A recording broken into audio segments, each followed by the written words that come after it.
warahmatullahi wabarakatuh. Bertemu kita lagi dalam channel Cikgu Hasha. Okey, untuk hari ini, apa yang akan Cikgu kongsikan dengan awak? Jom sama-sama kita lihat.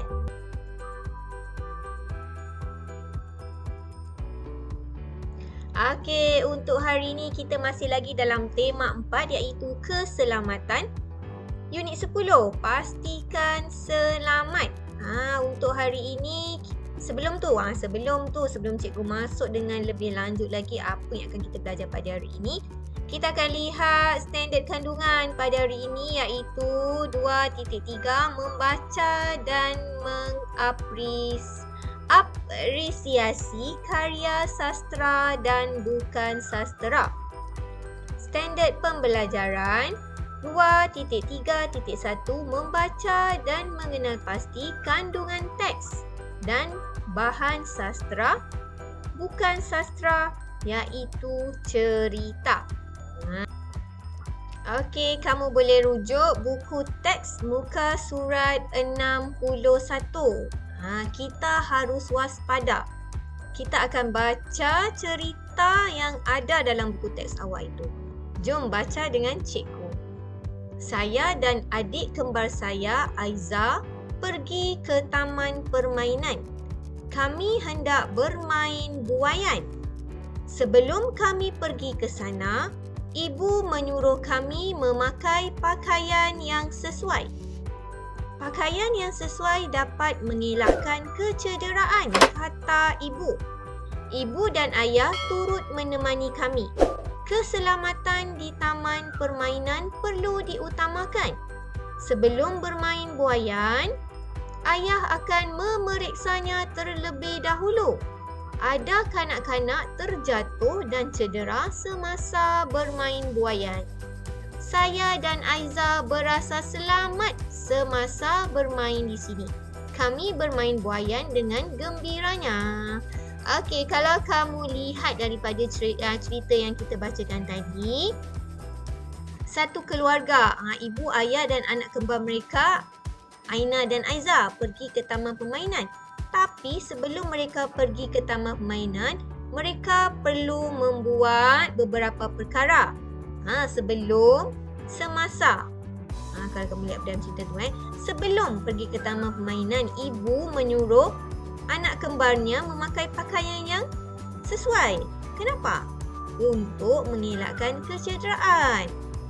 Kalau kamu hendak pergi ke taman permainan, pakaian paling sesuai yang patut kamu pakai ialah t-shirt, tak kisahlah lengan panjang atau lengan pendek, seluar track dan juga kasut sukan.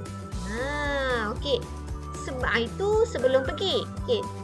Dah sampai di taman permainan, sebelum bermain ataupun semasa hendak bermain, perlu ditemani dengan orang dewasa, tak kiralah siapa, ibu, ayah, kakak, abang, datuk, nenek, pakcik, makcik, asalkan orang dewasa dan ahli keluarga kamu, bukan orang asing ya. Okey, sebelum bermain, ayah perlu memeriksa setiap permainan yang hendak dimain oleh anak mereka. Ini untuk memastikan keselamatan mereka juga kerana sebelumnya terdapat kes di taman tersebut. Ada kanak-kanak terjatuh dan cedera semasa bermain buaian. Jadi penting untuk ibu bapa ataupun penjaga ataupun orang dewasa yang menemani kamu ke taman permainan memeriksa permainan yang hendak kamu main sebelum kamu menggunakannya. Jadi apabila semua perkara ini kamu buat, penjaga kamu buat, kamu akan berasa seronok bermain di taman permainan. Okey. Faham cerita di atas? Kita pergi pula yang seterusnya. Yang ni pula kamu perlu merujuk buku aktiviti muka surat 64. Masih lagi dalam tajuk kita harus berwaspada. Aktiviti 2, baca cerita.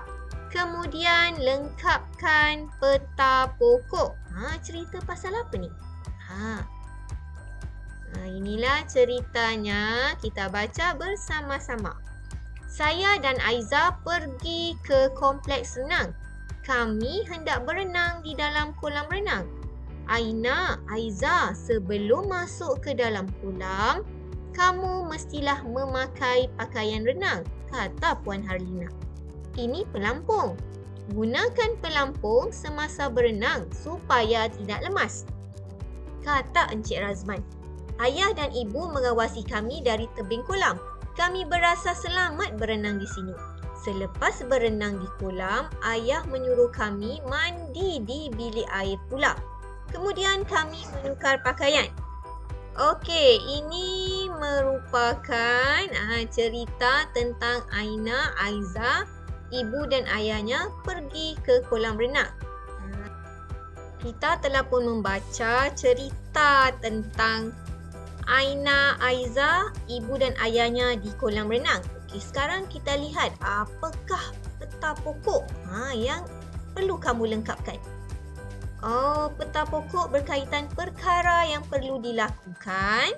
Ada 3 perkara tu. Yang pertama, sebelum berenang, semasa berenang dan selepas berenang. Okey, untuk mengisi atau melengkapkan peta pokok ini, kamu perlu melihat semula petikan yang kita baca tadi. Untuk mengetahui apakah perkara yang perlu dilakukan sebelum berenang, kita lihat dialog ni. Saya dan Aiza pergi ke kompleks renang. Kami hendak berenang di kolam renang. Aina, Aiza, sebelum masuk ke dalam kolam, kamu mestilah memakai pakaian renang, kata Puan Halina. Jadi, sebelum berenang, mereka perlu memakai pakaian renang. Kamu perlu menulis semula ruangan di bawah sebelum berenang. Seperti ini. Okey, sebelum berenang sudah pun kita ketahui. Sekarang kita lihat semasa berenang. Kita lihat petikan yang kita lihat perenggan yang seterusnya atau dialog yang seterusnya. Okey, ini pelampung. Gunakan pelampung semasa berenang supaya tidak lemas. Ayah dan ibu mengawasi kami dari tebing kolam. Kami berasa selamat berenang di sini.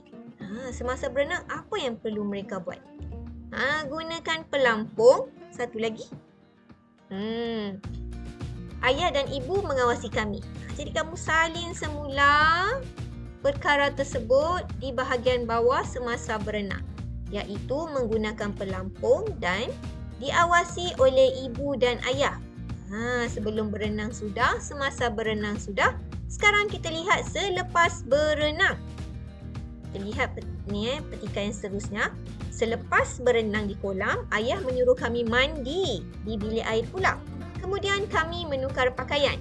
Yang mana satu?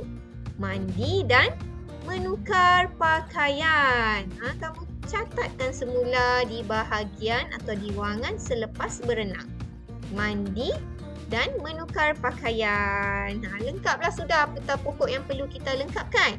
Okey, cikgu ulang semula. Perkara yang perlu dilakukan semasa berenang, memakai pakaian renang. Semasa berenang, menggunakan pelampung, diawasi oleh ibu dan ayah, manakala selepas berenang mandi dan menukar pakaian. Dapat tak? Okey, bagus. Maka lengkaplah sudah pelajaran kita pada hari ini. Okey, hari ini kita telah membaca teks. Kita telah memahami kandungan cerita yang kita baca serta kita telah melengkapkan peta pokok. Jangan lupa untuk melengkapkan peta pokok, kamu perlu memahami kandungan cerita yang kamu baca. Jadi cikgu harap video cikgu ni akan membantu awak dalam menyelesaikan tugasan yang diberi oleh guru-guru kamu semua. Jangan lupa subscribe channel Cikgu Hasya. Tunggu video PDPC cikgu yang akan datang. Assalamualaikum warahmatullahi wabarakatuh. Bye.